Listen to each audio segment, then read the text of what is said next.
Good evening and welcome to the program. Nice to have your company. And this evening I'll be talking with a lady who was at the centre of one of the most sensational court cases in Australia last year. She's dancer Gypsy Fire. She had, and probably still has, an obsession with singer Bob Dylan and eventually had a torrid affair with him. But when she was called his sex slave, she went to court. I think every woman should dance naked for her man, don't you? Absolutely. Well, I'm going to open a school, I think, I'm thinking, to teach women how to dance erotically or sensual for their husband or for their boyfriend before they make love, because I think it's part of the whole thing of making love, dancing. I've been dancing since I was 4. I dance all the time. I dance around the house, I dance, I'm always dancing. Richard Zacharias over there nodding approval at all that. You'll see more of it later on, that interview that is. But first, New Zealand bowler Richard Hadley, who's been a thorn in the side of the Australians during the current tour, is expecting a rough deal, but I wouldn't mind betting that by the end of the day everyone parts friends when it's all over. Helen McCombie with that report. Back after this break and I'll be talking to Gypsy Fire.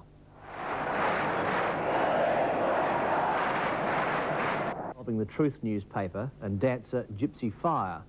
Emelia who prefers to be called Gypsy Fire, took the paper to court after it had claimed she'd been Bob Dylan's sex slave. Further legal action is pending on the case. But what captured the headlines was Gypsy Fire's obsession with the poet-singer Bob Dylan. She pursued him for 8 years, and in court, vivid account was given of the love-making between the two when she finally tracked down Dylan in Australia. Gypsy Fire is proud of achieving her ambition, but angry about what she says are the mistruths that have been told about her behaviour with the singer. I recorded this interview with Gypsy Fire. Gypsy Fire, are you quite happy to freely discuss the affair you had with Bob Dylan? Is that a problem with you? No. No. Why should it be? You seem to be upset about the reports that you danced naked in front of him. That because they're making such a big thing out of it. Just because I danced naked for Bob Dylan, it seems like it's some crazy thing I did. You know, like I think every woman should dance naked for her man, don't you? absolutely. Well, I'm going to open a school, I think, I'm thinking, to teach women how to dance erotically or sensual for their husband or for their boyfriend before they make love, because I think it's part of the whole thing of making love, dancing. I've been dancing since I was 4. I dance all the time. I dance around the house, I dance, I'm always dancing, you know. So, of course I was going to dance for Bob Dylan. Yeah. God, who wouldn't? Well, you said in a previous interview on TWT that he was a dancer. He was a good lover. What did he say about you? What about me? Yeah, you said he was a good lover. What did he say about you? I don't know. He's not. I don't know. Ask him. Phone him up and ask him. But he never told you? Oh, well, yeah. He said I was a great woman. A great woman. In your own words, how did you prepare yourself for your affair with Bob Dylan? Now, you planned it. How did you prepare yourself for it? It took 8 years preparing for it. I can't go into the whole detail because it's too hard to explain in such a short interview. But how do you mean, how did I physically prepare for it, or spiritually, or mentally? How do you mean? Well, it's reported, and I only say reported, that you remained celibate for some time prior to... Well, I knew it was going to happen soon, psychically. I just knew he was coming to Australia. I knew everything that was going to happen before it happens.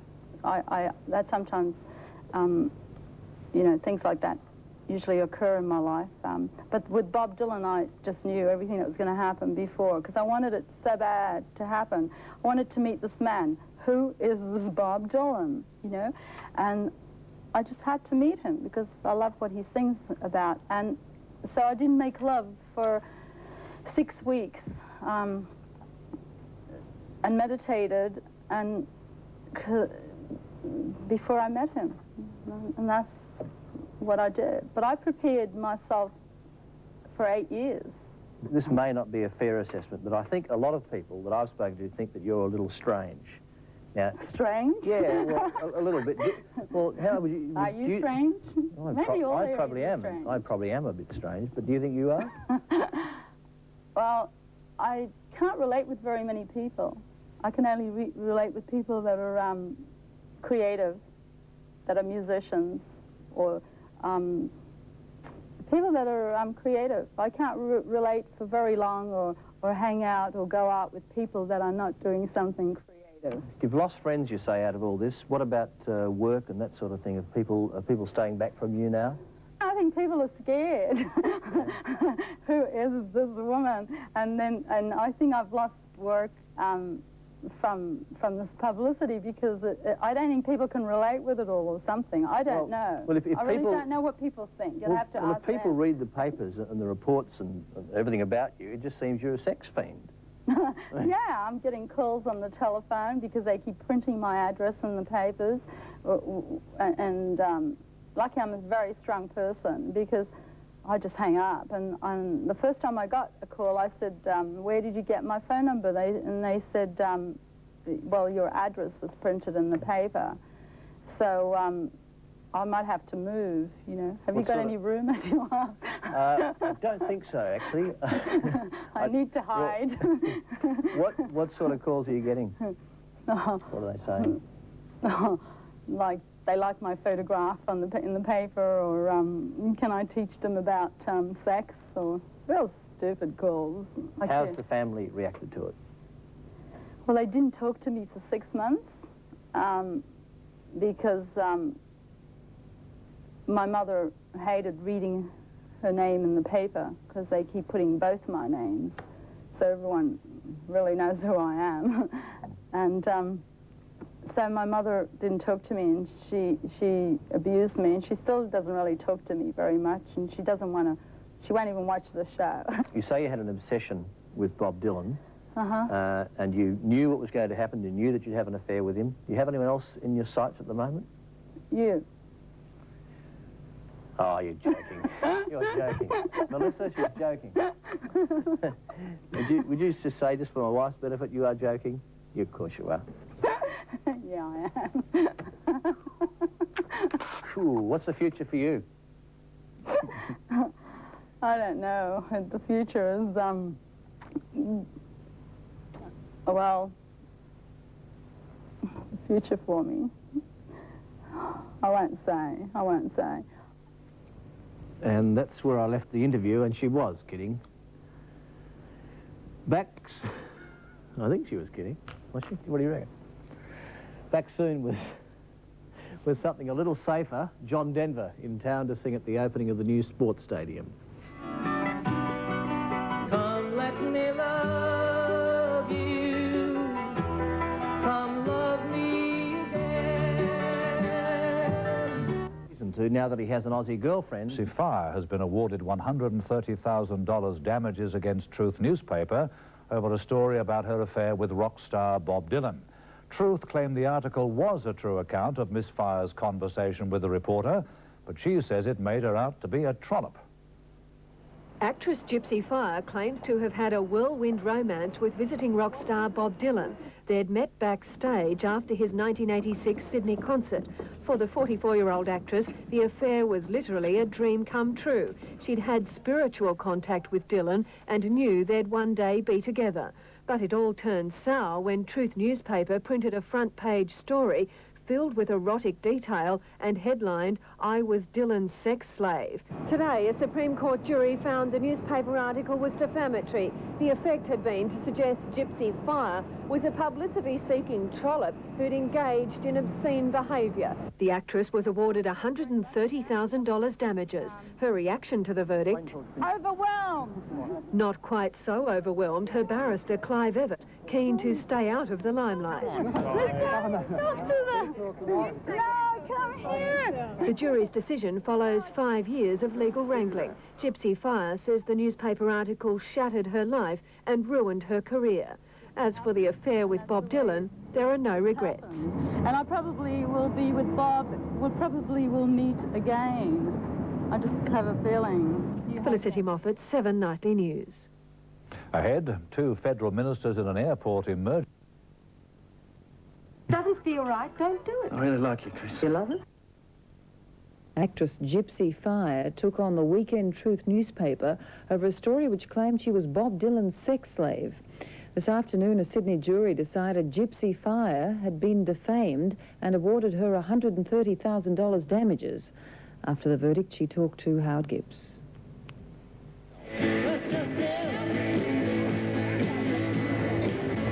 I feel really, really happy.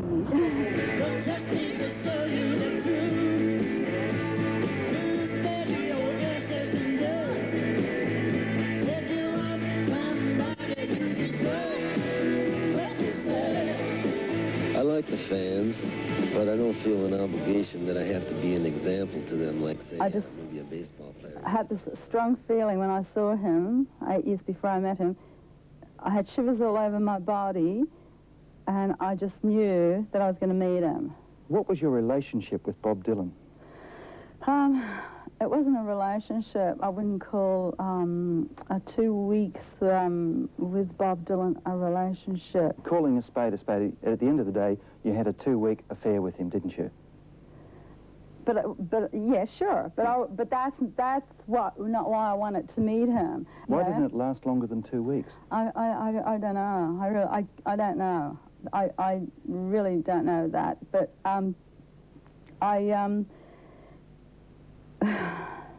we were just meant to meet. We were just meant to meet. It was a magical experience. It was so magical. That's why I wrote a story about it, because of what the Truth newspaper did, they have, in court, they have ripped the story into shreds, tore it apart, confused it, mixed it up, and everything that's been written in all the other papers as well, no one knows the real story except me, which is great. The Truth banner headline was, "I was Dylan's sex slave." Is that what upset you most? No. What upset me most is the whole being in that paper, the whole article being set up by the Truth, being framed, being used, being sold, having anything to do with that newspaper upset me. It was fairly lurid, wasn't it? Yeah, it was thick. Bob Dylan read it. So Bob Dylan read it. What did he say? I don't know what he said, but I couldn't believe it because I was going, oh, when Bob sees this, he's a, like he trusted me. So then all of a sudden he's in London seeing this. It doesn't matter. He thought you'd done the dirty on him, did he? Yeah, that's what I mean, right? So if he saw it, he'd probably think, oh, she went and sold this. You know what I mean? All right, well, look, it's all come out for the best now. You've won a substantial amount. I was used and I was sold and in a humiliating way, and I was telling the truth. Do you think he'll want to contact you again? I don't know. It doesn't really matter if he does or not, That's in the past. The past is gone. I'd love to see him again because I saw him on the awards 2 weeks ago. He got a Lifetime Achievement Award. Do you think he'll want to see you again? And finally he got that. And he looked like... I mean, his name's been dragged through a lot of mud, hasn't it, along the way? In the past. Well, why do you think I did this? But do you think he'll want to see you again? I fought for myself. I fought for my family, my son, my parents, my sisters, for other people in the future. Did you fight it for Bob Dylan as well? And for Bob Dylan, sure, of course. Because I wanted Bob to know that I didn't do this. Do you think he'll be happy with the outcome? Oh, you'll have to ask him. I really You're not going to phone him and discuss it? I don't have his phone number. I don't know. I wish I did. I wish I did. Lay, lady, lay. There goes my big bad face.